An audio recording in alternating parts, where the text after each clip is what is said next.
전북 지역에서 방문 판매업을 하는 50대 여성이 코로나19 양성 판정을 받았습니다. 의심 증상이 나타난 이후에도 전주, 익산의 마트와 식당 등을 오간 것으로 조사됐습니다. 최근 집중호우로 발생한 피해 원인 가운데 하나로 부실한 댐 관리가 지적받고 있습니다. 환경부가 정확한 원인을 조사하기 위해 댐관리조사위원회를 구성한다고 밝혔습니다. 김제 지역 시민사회단체가 부적절한 관계로 문제가 된 시의원 징계가 미뤄지고 있다고 주장했습니다. 온주연 의장은 법률에 명시된 절차에 따라 신중하게 진행됐다고 밝혔습니다. 지난 2005년부터 택시 총량제 시행에 따른 감차가 진행되고 있습니다. 정읍시에선 택시 감차를 둘러싼 갈등이 깊어지고 있습니다.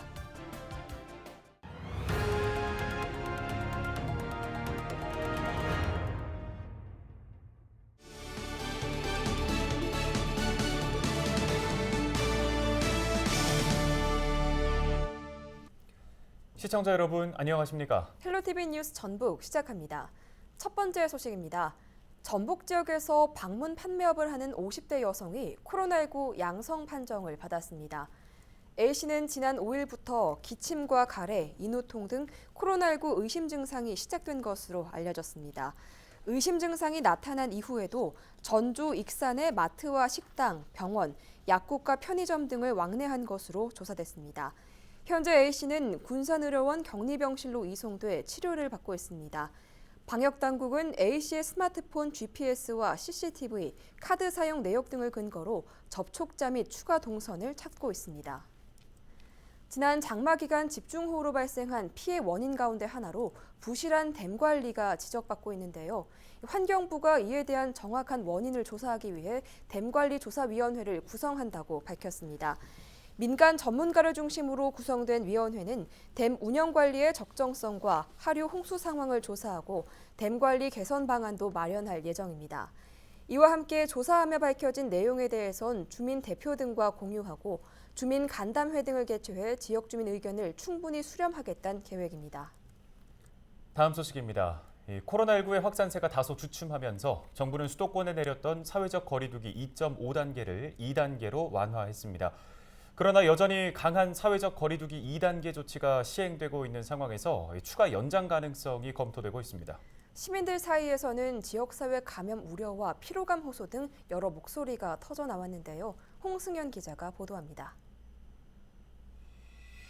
사회적 분위기가 너무 안 좋잖아요, 지금 아직도 조금 더 연장했으면 좋겠어요. 연장은 다급적 안 했으면 되죠. 한 달 가까이 계속되고 있는 사회적 거리두기 2단계. 거리두기 2단계에 따라 노래 연습장, 대형 학원 등 고위험군 시설은 문을 닫았고 실내에 50인 이상이 함께 모일 수 없고 공공 다중시설도 잇따라 영업을 중단했습니다. 학교는 등교 인원을 제한해 비대면 수업을 실시하고 기업도 재택근무를 장려하고 있습니다. 전국에 내려진 사회적 거리두기 2단계 시행 종료일이 오는 20일로 다가오면서 추가 연장 논의가 급물살을 타고 있습니다. 우선 시민들은 지역사회 감염을 최소화한다는 취지의 대체로 공감했습니다. 어차피 명절 미치니까 뭐 다들 마음은 조급하겠지만은 어차피 시작한 거 조금 연장이 됐으면 좋지 않겠나. 풀었다가 다시 코로나가 더 확대되면 그때는 수습하기도 힘들고 더 많은 사람들이 고통을 받기 때문에 2단계 좀 유지가 필요하다고 저는 생각하고 있습니다.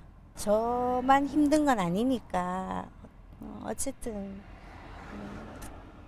다 같이 마음을 모아서 잘 이 시기를 넘어가야 된다고 생각합니다. 하지만 지역 경제 피해와 사회적 피로도를 고려하면 완화하는 것이 필요하다는 의견도 있었습니다. 반대예요. 아니 장사는 날 너무 힘드니까. 예. 연장 힘들어요. 빨리 풀어주고 서로 조심해야 될 것 같아요. 자영업자를 보면은 해야 되는 게 맞는 것 같아요. 근데 마스크 쓰고 들어가고 그러면은 괜찮지 않을까. 다만 단기간에 종식되기 어려운 코로나19의 특징을 고려하면 언제든 다시 확진자가 늘어날 수 있는 상황. 지역별 확진 상황에 맞춰 다른 기준을 적용하자는 목소리도 나왔습니다. 우리 경북은 잘하고 있잖아요. 경북은 지금 뭐 수도권한테만 용 없잖아. 이 맛이 잘하고 있으니까 여기는 뭐 2단계 안 했으면 좋겠다. 완전 안정이 되지는 않는 것 같아요. 또 이렇게 하다가 한번 터지면은 또 상향될 수도 있고, 그래서 또 한편으로는 그냥 짧고 굵게 하는 게 나을 수도 있을 것 같다 이런 생각도 있고. 이런 상황에서 다가오는 추석이 문제입니다. 민족 대이동이 이루어지는 시기다 보니 확진자가 지역으로 급속히 번질 우려가 있다는 겁니다. N 감염자가 많아가지고 불안하잖아요. 추석 세고까지 좀 했으면 좋겠는데. 다가오는 추석에도 가족들을 만나고 좋은 시간을 보내는 것도 좋지만 올해만큼은 조금 거리를 두고 연락을 취해서 안부를 여쭌다던가. 소상공인의 어려움이 가중되고 있다는 점은 여전히 해결되지 못한 과제로 남았습니다. 정말 너무너무 요즘 같아서는 이 장사 안 하고 싶은데 어쩔 수 없이 지금 문 열고 하루하루 이렇게 하고 있습니다. 근데 너무 사람이 없어요. 여기 돌아다니는 사람 자체가 없고 가게세도 안 나와요. 사회적 거리 두기를 둘러싼 여러 의견이 나오는 가운데 정부는 추석 연휴가 시작되는 28일부터 2주간은 특별 방역 기간으로 설정해 방역을 강화할 방침입니다.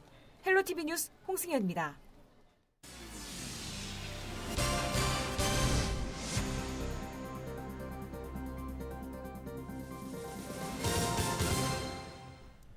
전국적으로 지난 2005년부터 택시 총량제를 시행해 택시 관련 시장의 균형을 맞추기 위한 택시 감차에 나서고 있습니다.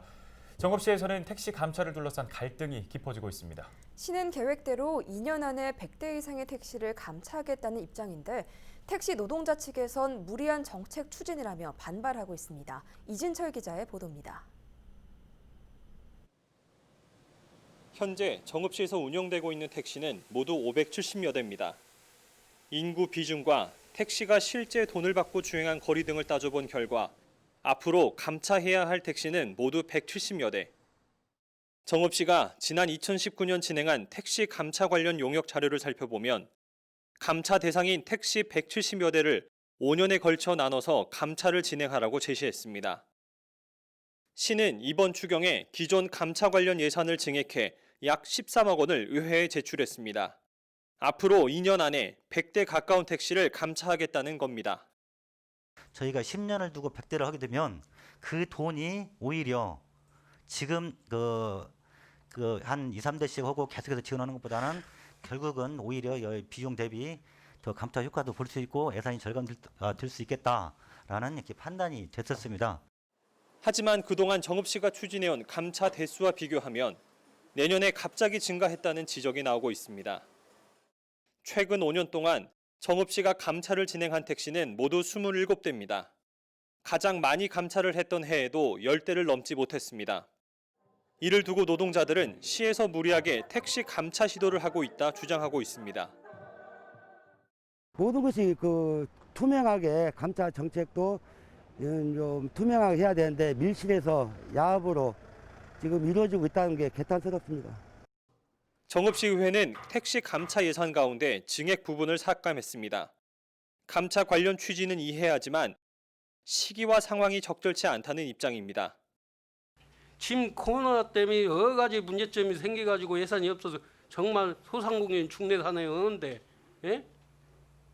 업주들한테 10명한테 60대 감차 2,150만 원에서 3,150만 원 올려준 이유를 말씀 한번 하시라고. 시는 앞으로 택시 회사와 노동자 측과 협의를 통해 추후 감차 정책을 추진해 나가겠다고 밝혔지만 추경 예산에 기존 감차 보상금 지급 예산이 통과된 만큼 감차를 둘러싼 갈등의 불씨는 남아있는 상황입니다. 헬로티비 뉴스 이진철입니다. 온주현 김제시의회 의장이 기자회견을 열고 시민사회단체가 주민 소환과 관련해 주장하고 있는 의원 징계 고의 지연에 대해 입장을 밝혔습니다. 온 의장은 징계 지연 의혹에 대해 의장이 불순한 목적을 가지고 윤리특위 활동에 압력을 행사했거나 관여했다면 주민 소환이 아니라 형사처벌 대상에 해당된다며 심사 일정과 판단의 독립성이 주어진 윤리특위의 징계와 제명 요구 심사 결과를 받고 남성 의원은 3일, 여성 의원은 1일 만에 본회의에서 제명 처리했다고 해명했습니다. 일부 의원은 불미스러운 일과 의회의 파행으로 인한 시민들의 상처를 봉합하고 시민에게 주는 힘을 주는 시의회로 다시 한번 거듭나고자 하는 김재시 의원의 의지가 꺾이지 않을까 참으로 안타까운 마음입니다. 다음 소식입니다. 남원시는 홀로 사는 어르신들을 위해 응급 안전 안심 서비스를 확대 시행하기로 했습니다. 남원시는 홀로 사는 어르신들의 화재와 낙상, 응급 상황 발생 때 119와 연계해주는 응급 안전 안심 서비스, 물품 등을 신규 보급한다고 밝혔습니다. 이달 말부터 보급되는 장비는 응급 호출기와 화재 감지기, 활동량 감지기 등 응급 상황에서 신속하게 대응할 수 있는 물품입니다. 시 관계자는 코로나19가 확산되는 상황에서도 사회복지 종사자들이 방문하지 않고도 비대면으로 돌봄이 가능해질 것이라고 말했습니다. 차세대 신규 장비를 신속하게 보급하여 홀로 어르신의 응급 상황 발생 시 대응에 최선을 다하겠습니다. 전북도는 스마트 수돗물 관망 관리 시스템을 내년부터 모든 시군으로 확대하기로 했습니다. 전북도는 2022년까지 3년간 940억 원을 들여 상수도관에 정보통신기술과 사물 인터넷을 접목한 정밀 여과 장치를 구축한다고 밝혔습니다. 이를 통해 도는 취수원부터 가정까지 수돗물 공급 과정에 감시 체계를 구축해 사고에 대응할 방침입니다. 도는 지방 상수도관의 유지 관리도 전북 지역으로 확대할 계획입니다. 전북도의회 예산결산특별위원회는 12조 7천억 원 규모의 추가 경정 예산안을 의결했습니다. 전북도의회는 전북도청 제3회 추경 예산 9조 1,700억 원과 도교육청의 3조 5,600억 원을 원안 가결했다고 밝혔습니다. 전북도는 소상공인과 중소기업 지원 등 코로나19 피해 지원 등의 예산 편성에 초점을 맞췄습니다. 도는 금융사각지대인 유흥주점을 지원하기 위해 최대 1,000만 원 한도에서 대출 보증도 지원해주기로 했습니다. 전북에서 최근 5년간 추석 연휴에 화재가 끊이지 않은 것으로 파악됐습니다. 전북소방본부는 지난 2015년 24건, 2016년 12건 등 5년간 모두 65건의 추석 연휴 화재가 발생했다고 밝혔습니다. 화재로 인한 부상자는 2명, 재산 피해액은 2억 1천만 원으로 집계됐습니다. 매년 추석 명절 다음 날 화재가 26건으로 가장 많이 발생했고 추석 당일 화재는 24건이었습니다.